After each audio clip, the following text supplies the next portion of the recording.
اللهم صل على محمد وعلى آل محمد. السلام علیکم ورحمۃ اللہ وبرکاتہ. اعوذ باللہ السمیع العلیم من الشیطان اللعین الرجیم. بسم اللہ الرحمن الرحیم. الحمد للہ رب العالمین والعاقبۃ للمتقین وجنۃ للموحدین والنار للمعاندین. ثم الصلاۃ والسلام التحیۃ والاکرام علی النبی الامی المکی المدنی القرشی الابتئی العربی السراج المضی والکوکب الدری صاحب الوقار والسکینہ المدفون بارض المدینہ الرسول المسدد والمصطفى الامجد والمحمود الاحمد حبیب الہ العالمین ابی القاسم محمد. اللهم صل على محمد وعلى آل محمد. الذي المعراج سفره والبراق مركبه وسدرة المنتهى منزله وقاب قوسين وادنى مقامه وقال كنت نبيا آدم بين الماء والطين الذي في التوراة اشتهاره وفي الإنجيل أذكاره وفي الزبور أوصافه وفي القرآن إعلانه. قال الله تبارك وتعالى في شانه وما أرسلناك إلا رحمة للعالمين. صلوات بر محمد. اللهم صل على محمد وعلى آل محمد. اما بعد فقد قال الله تبارك وتعالى في كتاب المجيد وفرقان الحميد. بسم الله الرحمن الرحيم. يا ايها الناس انتم الفقراء الى الله والله هو الغني الحميد. سورہ فاطر قرآن مجید کا 35واں سورہ، آیت کا نشان 15، جس میں خداوند متعال یہ ارشاد فرما رہا ہے کہ اے لوگو تم سب کے سب اللہ کے محتاج ہو. اللہ وہ ہے جس بھری کائنات میں کسی کا محتاج نہیں، وہی لے کے حمد و ثنا ہے. کون اللہ؟ وہ اللہ کہ جس کا ہم اپنے ذہنوں میں تصور بھی نہیں کر سکتے، اس لیے کہ اگر تصور کریں گے تو وہ کسی چیز کے ساتھ اس کی شباہت ہو جائے گی، جبکہ حضرت امام علی رضا علیہ الصلوۃ والسلام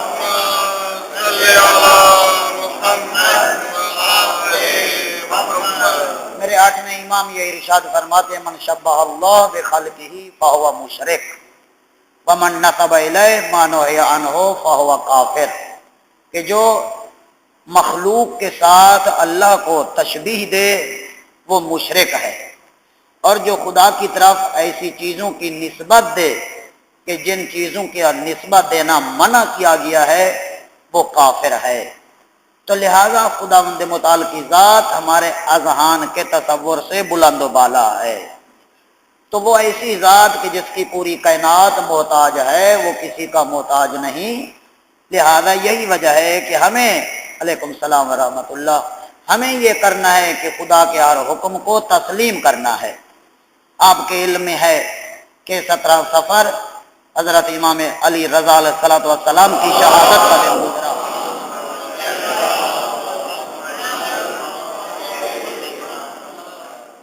آٹھویں امام کی شہادت کا دن گزرا 17 صفر.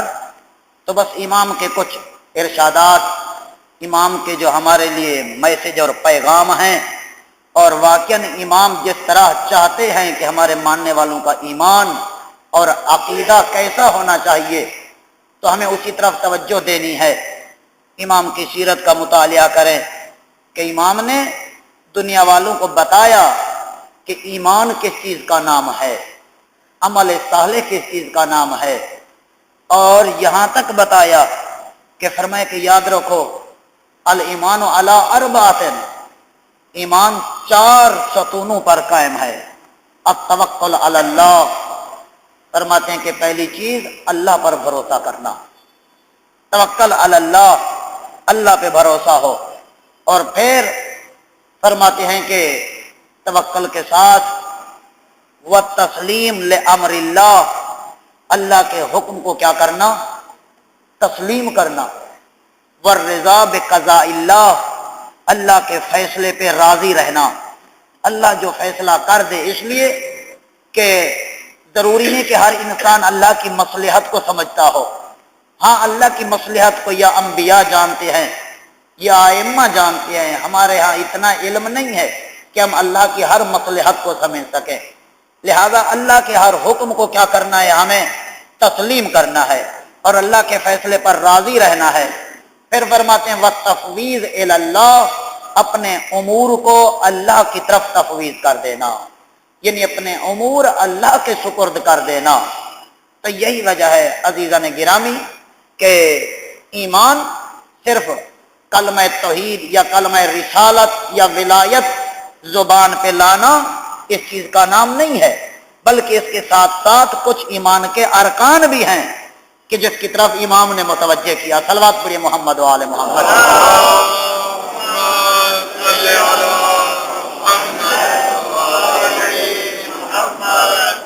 اور پھر امام یہاں تک ارشاد فرماتے ہیں ایمان ہوا معرفت بالقلب اقرار باللسان و عمل بالارکان. فرماتے ہیں کہ ایمان صرف اس چیز کا نام نہیں کہ اللہ پر توکل کر لینا، اللہ کے حکم کو تسلیم کر لینا، اللہ کے ہر امر کو تسلیم کر لینا اور اللہ کے فیصلے پہ راضی رہنا، اپنے امور اللہ کے سپرد کر لینا، بلکہ اس کی مزید امام ارشاد فرماتے ہیں کہ ایمان کیا ہے؟ معرفت بالقلب، دل سے معرفت بھی ہو اور ساتھ فرماتے ہیں زبان کا اقرار بھی ہو اور اس کے ساتھ اپنے اعضاء و جوارح سے بھی ایسا کردار پیش کریں پتہ چلے کہ واقعاً یہ مومن کا کردار ہے، یہ مومن کا کردار ہے. کب پتہ چلے گا؟ ہمارے کردار، روش و رفتار اور گفتار سے. صلوات پڑھیے محمد و آل محمد.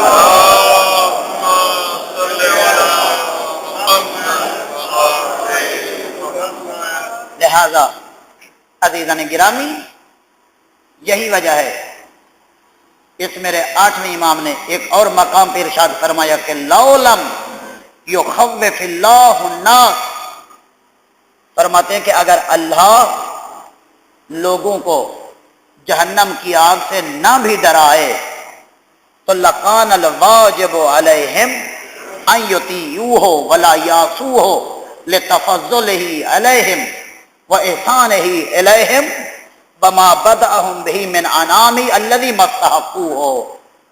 فرماتے ہیں اگر اللہ جنت اور جہنم کا تذکرہ نہ بھی کرتا، اگر اللہ جنت اور جہنم کی بات نہ بھی لائے، جہنم سے نہ بھی ڈرائے، تو پھر بھی فرماتے ہیں کہ لوگوں پر واجب ہے کہ وہ اللہ کی اطاعت کرے، اس کی نافرمانی سے بچے. کیوں؟ لتفضلہ علیہ، اس لیے کہ اللہ کا جو ان پہ فضل ہے، اپنے بندوں پر اللہ نے جو فضل کیا ہے، وہ احسان علیہم، اور اللہ نے جو احسان کیا اپنے بندوں پر، تو اس احسان اور تفضل کی وجہ سے وما بدأوا به من انعام الذی مستحقوه، اور اللہ نے وہ نعمتیں دی ہیں، آغاز نعمتوں کا اللہ نے کیا ہے. فرمائے جو اللہ نے اس کے لیے نعمتیں دی ہیں جس کے یہ مستحق ہی نہیں تھے، تو اللہ کے تفضل، اللہ کے احسان، اللہ کی نعمتوں کا تقاضا یہ ہے کہ اس کی اطاعت کی جائے اور اس کی نافرمانی سے بچا جائے. یعنی اگرچہ جہنم کا عذاب نہ بھی ہوتا تو تب بھی اس کا حق تھا کہ اس کی اطاعت کی جائے. صلوات پڑھیے محمد والے.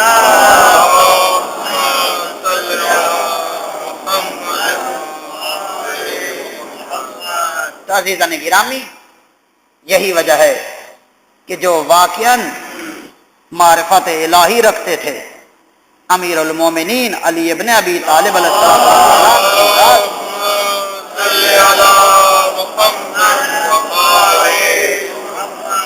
جب انہوں نے عبادت کی، اللہ کی بارگاہ میں سجدہ کیا، اللہ کی اطاعت کی، تو یہی کہا الہی ما عبدتو کا تمن لجنتک ولا خوفا من نارک.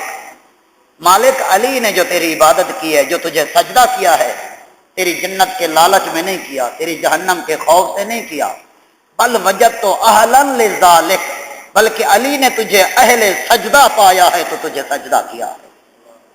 یعنی علی وہ ہیں کہ جو اللہ کی اہلیت پہ بات کر رہے ہیں کہ اگر سجدے کی اہلیت ہے تو صرف خدا کی ذات میں، بس خدا ہی کو سجدہ کیا جائے، اور کہیں سجدے کا رواج نہیں ہے، کہیں جائز نہیں ہے سجدہ کرنا سوائے خدا کی ذات کو، بس خدا کی بارگاہ میں ہی سجدہ کرنا ہے، کیونکہ علی نے یہی کہا ہے۔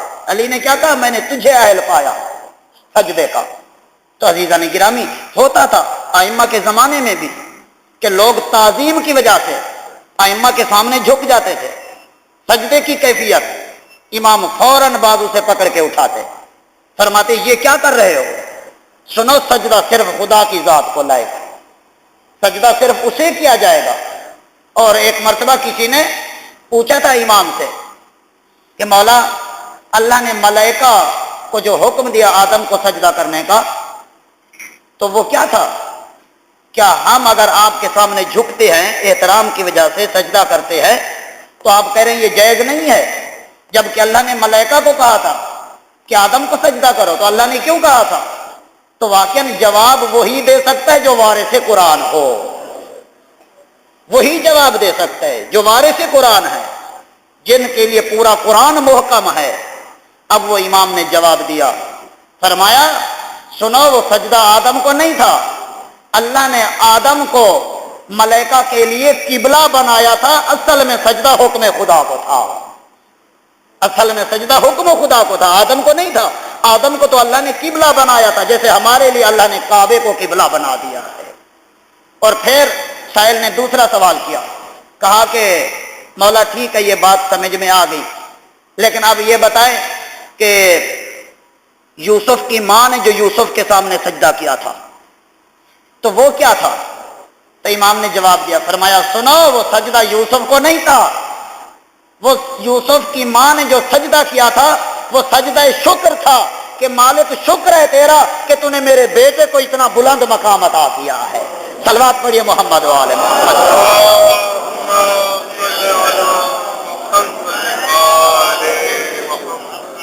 لہذا عزیزان گرامی، بس یاد رکھیے کہ کہیں علم کے سامنے عزت، احترام، تعظیم ہمارے لیے ضروری ہے، لیکن یہ سجدے کی کیفیت نہ ہو، نہ کہیں ذری کے سامنے، نہ کہیں علم کے سامنے، اس لیے کہ جب ائمہ خود اپنی موجودگی میں برداشت نہیں کر رہے کہ ہمارے سامنے آ کے کوئی سجدہ ریز ہو، تو وہ کہاں یہ برداشت کریں گے کہ ہمارے چاہنے والے ایسی کیفیت بنائیں کہ ان کے اوپر شرک کا الزام لگا جائے۔ صلوات پڑھیے محمد و آل محمد۔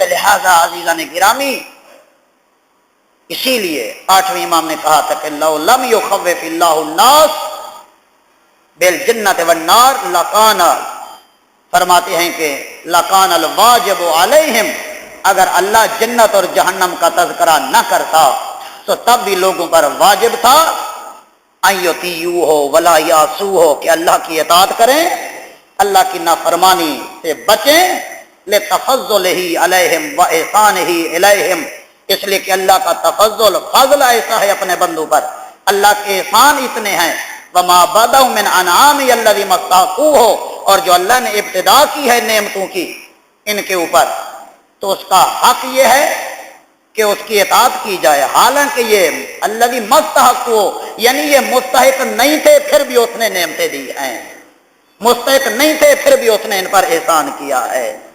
تو عزیزان گرامی، اور پھر آٹھویں امام ایک اور مقام پہ ارشاد فرماتے ہیں کہ التائب من الذنب کمن لا ذنب لہ، جو گناہوں سے توبہ کرے وہ ایسے ہے کہ جیسے اس نے کوئی گناہ کیا ہی نہیں ہے۔ کتنا کریم ہے ہمارا رب ہیں، وہ کہتے ہیں ایک مرتبہ تاہے دل سے تم میری بارگاہ میں آ کے نادم ہو جاؤ، توبہ کر لو، پھر ایسے ہے کہ جیسے تم نے میرا کوئی نافرمانی کی ہی نہیں ہے۔ آج کون سا ایسا بادشاہ ہے جو مجرم کو اتنا رعایت دے؟ ہاں اگر ہے تو کائنات کا بادشاہ آل محمد کا رب، وہ اتنا کریم ہے، وہ اپنے بندوں سے کہہ رہا ہے۔ اور آٹھویں امام نے یہی ارشاد فرمایا کہ التائب من الذنب کمن لا ذنب لہ، کہ جو گناہوں سے توبہ کرے، لیکن شرط یہ ہے کہ توبہ حقیقی ہو، حقیقی توبہ ہو۔ آٹھویں امام نے ایک اور مقام پہ وضاحت فرمائی ہے اسی توبہ کی۔ امام نے فرمایا کچھ افراد ایسے ہیں کہ جو اپنے ساتھ مذاق کرتے ہیں۔ کیسے؟ امام نے فرمایا کہ من استغفر جو استغفار کرے باللسان اپنی زبان کے ساتھ، ولم یندم بقلبہ اور اپنے دل میں نادم نہ ہو، پشیمان نہ ہو۔ زبان سے تو استغفار کر رہا ہے لیکن دل سے پشیمان نہیں ہے اس اللہ کی نافرمانی پر۔ فرماتے ہیں یہ وہ ہے من استہزا بنفسہ، جو اپنے آپ سے مذاق کر رہا ہے۔ استغفار تسبیح ہاتھ میں ہے، بہت پڑھ رہا ہے لیکن دل میں نادم نہیں ہے اس فعل پر جو اللہ کی اس نے نافرمانی کی ہے۔ تو فرماتے ہیں اگر واقعاً توبہ کی ہے تو دل میں نادم ہوں، پشیمان ہوں، یہ کہیں کہ میرے دل میں علی کی محبت، میں علی علی کرنے والا، میں تو وہ ہوں کہ اپنے آپ کو مولا کا غلام کہتا ہوں، اور مولا کا غلام کمبر بھی تھا، لہذا میری یہ شان نہیں ہے کہ میں علی والا ہو کر علی کے رب کی مخالفت کروں۔ دل میں نادم ہو، پشیمان ہو، اور پھر دل سے یہ تہیہ کرے کہ میں آئندہ اللہ کی نافرمانی نہیں کروں گا، تو پھر یقیناً یہ توبہ کے زمرے میں شمار ہوگا۔ صلوات پڑھیے محمد وعلی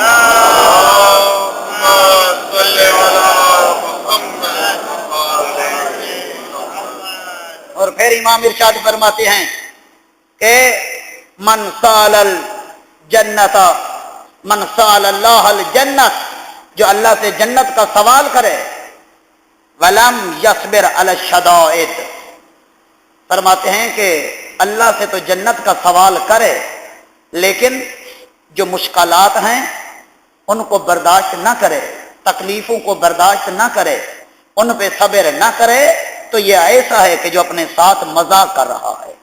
من استہزا بنفسہ، گویا یہ اپنے ساتھ مذاق کر رہا ہے۔ صبح نماز شب کے لیے اٹھنا ایک شدائد ہے، تکلیف ہے، مصیبت ہے۔ نماز فجر کے لیے اٹھنا ایک مصیبت ہے، تکلیف ہے، لیکن اگر واقعاً جنت کے متمنی ہو، اللہ سے جنت کا سوال کر رہے ہو، تو امام فرماتے ہیں پھر اس تکلیف کو سامنے نہ لاؤ، اس تکلیف کو چھوڑ دو اور اس تکلیف پر صبر کرتے ہوئے اسی وقت اٹھ کے وضو کر کے اللہ کی بارگاہ میں حاضر ہو جاؤ اور اپنے آپ کو مجرم تسلیم کرو، پھر دیکھو وہ کتنا کریم ہے۔ صلوات پڑھیے محمد وعلی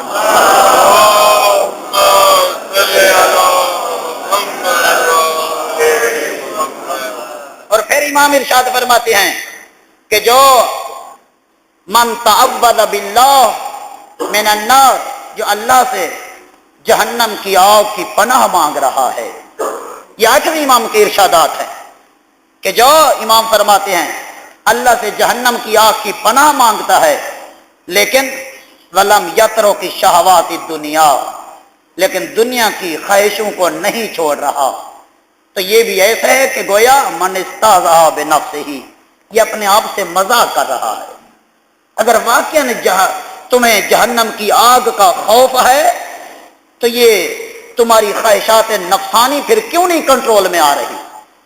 امام فرماتے ہیں اگر واقعاً اللہ کے ہاں اللہ کی عدالت کا خوف ہے، جہنم کی آگ کا خوف تمہارے دل میں ہے، تو پھر یہ جو دنیا کی شہوات ہیں، یہ جو دنیا کی لذات ہیں جو ناجائز طریقے سے تمہارے اندر راسخ ہو جاتی ہیں، تو فرمایا ان کو چھوڑ دو، چھوڑ دو ان کو، یعنی جو اللہ نے تمہارے لیے حرام قرار دیا ہے ان کو چھوڑ دو، تو پھر پتہ چلے گا اللہ بھی کہے گا ہاں واقعاً اسے میری جہنم کا خوف ہے، تبھی تو یہ ان کے قریب نہیں جا رہا، تبھی تو اس نے دنیا کی شہوات کو چھوڑا ہوا ہے۔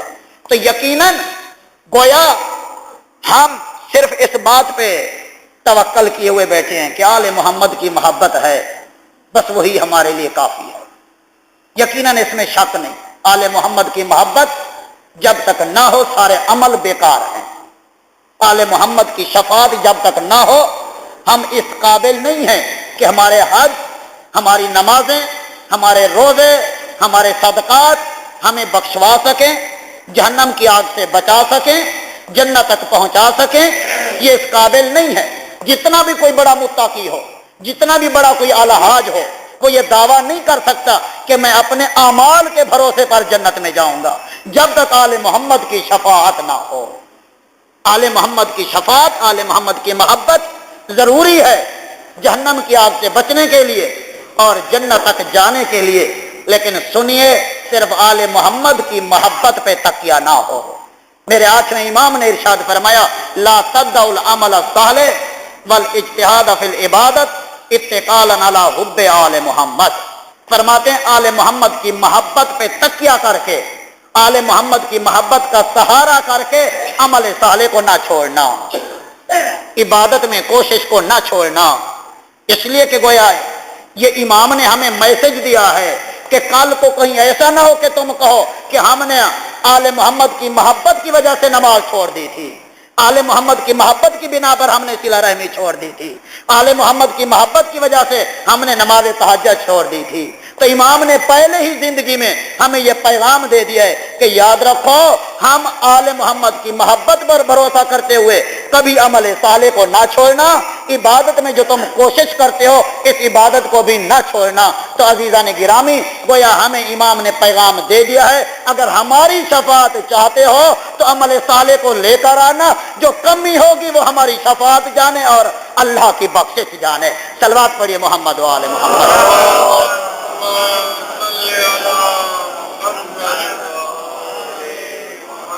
بسم اللہ الرحمن الرحیم. والعصر ان الانسان لفی خسر الا الذین آمنوا وعملوا الصالحات وتواصوا بالحق وتواصوا بالصبر.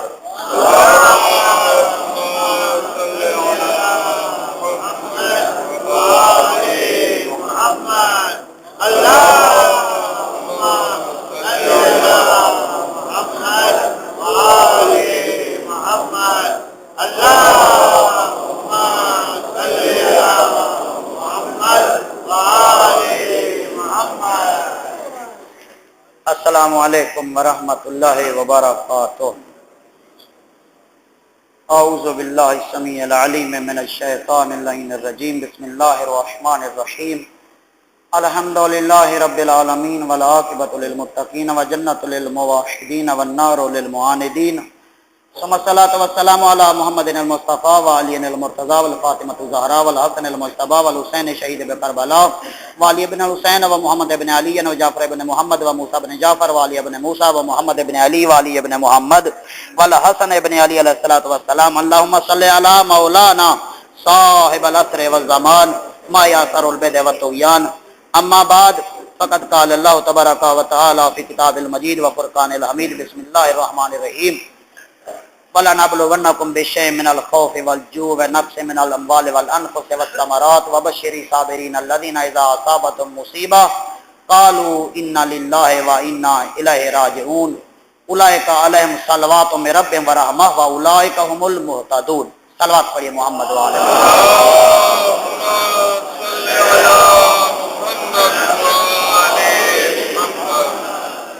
عزیزان گرامی، حسین ابن علی علیہ السلام ان کا تعارف سن رہے تھے اس محرم و سفر کے دوران. جمعے کے خطبات میں اللہ کی کلام سے حسین کا تعارف سنا، رسول کی زبان سے حسین کا تعارف، ملائکہ کی زبان سے حسین کی ذات کا تعارف، اصحاب رسول نے حسین کی ذات کا تعارف کرایا. حتیٰ کہ اصحاب رسول میں کچھ ایسے بھی تھے جنہوں نے اپنی زندگی کو خطرے میں ڈال کے حسین کی ذات کا تعارف کرایا. تو بس عزیزان گرامی، ان اصحاب میں سے ایک زید بن ارقم ہیں جو صحابی رسول ہیں، اور یہ دربار یزید میں موجود تھے جب وہ حسین کے سر کی بے ادبی کر رہا تھا. اس وقت اس صحابی نے کہا اے یزید، یہ حسین کے سر سے چھڑی کو ہٹا لے. کہا کیوں؟ تو اس وقت زید بن ارقم نے کہا رأیت رسول اللہ، میں نے رسول کو ایک دفعہ نہیں کئی دفعہ دیکھا ہے. کیا؟ یقبل ما بین ہذین شفتین، انہی مبارک ہونٹوں کا بوسہ لیتے ہوئے. میں نے کئی مرتبہ رسول کو حسین کے ہونٹوں کا بوسہ لیتے ہوئے دیکھا ہے. وبقا، یہ کہہ کر صحابی رسول رونے لگا. روایت کے الفاظ ہے، یہ کہہ کے پھر رونا شروع کر دیا. یزید نے پھر کوئی سوال کیا. زید بن ارقم نے صحابی رسول نے جواب دیا۔ اس کے بعد اب یہاں تک کہ اسی دربار میں قیصر روم کا ایک سفیر بیٹھا تھا عیسائی، کہتا ہے کہ تم کس کا کلمہ پڑھتے ہو؟ اپنے نبی کا کلمہ پڑھتے ہو نا؟ کہا ہم بھی اپنے نبی کو مانتے ہیں، ہمارے نبی جس حیوان پہ سوار ہوتے تھے اس کا ایک کھر پاؤں کا حصہ، وہ ناخن حیوان کے ہم نے آج تک سنبھال کے اپنے عبادت خانے میں رکھے ہوئے ہیں، سال میں ایک مرتبہ ہم اس کی تعظیم کرتے ہیں، اس لیے کہ اس حیوان پہ ہمارا نبی سوار ہوا تھا۔ اور تم جسے قتل کیا یہ وہی ہے نا جس کا تم کلمہ پڑھتے ہو، اسی کا نواسا ہے نا؟ یہ تم کیسے مسلمان ہو؟ تم کیسے کلمہ پڑھتے ہو کہ اسی کے نواسے کو قتل بھی کیا ہے، پھر کہتے ہو ہم ہیں بھی اسی کی امت؟ تو عزیزان گرامی، بس یہی دربار ہے کہ جس میں کچھ قیدیوں نے بھی حسین کا تعارف کرایا، اور انہی قیدیوں میں سے ایک وہ خطیب ہے جس کے ہاتھوں میں ہتھ کڑیاں ہیں، پاؤں میں بیڑیاں ہیں، گلے میں خاردار توق ہے۔ اس خطیب نے اجازت مانگی، کہا مجھے اجازت ہے کہ میں منبر میں کچھ بیان کروں۔ کب کہا؟ جب یزید نے اپنے خطیب کو کہا کہ جاؤ منبر پہ حسین اور علی کے جو کمالات ہیں وہ میرے باپ اور میری طرف منسوب کرو، انہیں تم باغی کہو۔ جب خطیب نے جو کچھ بکواس ہو سکتی تھی اس نے بکواس کی۔ اب جب اس نے اپنا خطبہ ختم کیا اس وقت اب قیدی نے کہا کہ کیا مجھے اجازت ہے کہ میں منبر پہ جاؤں، میں بھی کچھ بیان کروں؟ تو یزید نے انکار کر دیا، اور اسی ہی دربار میں بعض مقاتل والے لکھتے ہیں، صاحبان مقتل مالی السبتین نے چند کتابوں کا حوالہ دیا ہے، اگر آپ دیکھنا چاہیں تو دیکھ لینا، کہ اسی دربار میں یزید کا ایک بیٹا موجود تھا جس کا نام معاویہ تھا۔ اس نے باپ سے کہا بابا یہ قیدی ہے، کیا کہے گا، اسے اجازت دے دے، اسے کیوں نہیں اجازت دے رہا؟ اس نے کہا تو نہیں جانتا علم و فساد جو آل محمد کے پاس ہے وہ کسی کے پاس نہیں ہے۔ بیٹے نے اصرار کیا بابا ان پہ اتنا ظلم ہو چکا ہے، یہ کیا بیان کرے گا، اسے اجازت دے دے۔ اہل دربار نے بھی شور مچانا شروع کیا، وہ بھی کہنے لگے اسے اجازت کیوں نہیں دے رہا، ان پر اتنا ظلم ہوا، کیا اسے اتنا بھی حق نہیں یہ کچھ بیان کر سکے؟ بس ایک مرتبہ جب وہ مجبور ہوا یزید، اس نے اجازت دی۔ اب جو اجازت دی ایک مرتبہ وہ قیدی منبر پہ آیا۔ اب جو منبر پہ آیا ادادر بڑا طولانی خطبہ ہے، مالی السبتین والے نے پورا عربی میں نقل کیا، اگر آپ دیکھنا چاہیں دوسری جلد میں یہ موجود ہے۔ تو ایک مرتبہ کیا ہوا، وہ بڑا طولانی خطبہ، بس میں چند جملے بیان کروں گا۔ جیسے منبر پہ آئے اللہ کی حمد و ثنا اور اس کے بعد تعارف کرایا میں کون ہوں اور تمہیں کس نے قیدی بنا رکھا ہے۔ اب تعارف کراتے ہوئے ایک مرتبہ فرماتے ہیں من عرفنی فقد عرفنی، جو مجھے پہچانتا ہے وہ تو پہچانتا ہے، جو نہیں پہچانتا اب میں اسے تعارف کرا رہا ہوں کہ میں کون ہوں۔ ایک مرتبہ اب میرے امام نے شروع کیا، فرماتے ہیں انا ابن محمد المصطفی، انا ابن علی المرتضی، انا ابن خدیجہ الکبریٰ، انا ابن فاطمہ الزہرا۔ فرماتے میں مکہ و مینا کا فرزند ہوں، میں زمزم و صفا کا فرزند ہوں، انا ابن المقتول ظلمن، میں اس کا بیٹا ہوں جس کو بے دردی سے مارا گیا، انا ابن المقتول، میں اس مقتول کا بیٹا ہوں، انا ابن المجذوذ الراس من الکفا، میں اس کا بیٹا ہوں جس کے سر کو پس گردن سے جدا کیا گیا، انا ابن العطشان، میں اس پیاسے کا بیٹا ہوں، حتیٰ قضا، یہاں تک کہ وہ پیاسا ہی کربلا کے میدان سے چلا گیا۔ ادادر اب امام ایک مرتبہ خطبہ دے رہے ہیں، مجمع میں گریا بلند ہے، امام تعارف کرا رہے ہیں میں کس کا بیٹا ہوں، کس کا بیٹا ہوں۔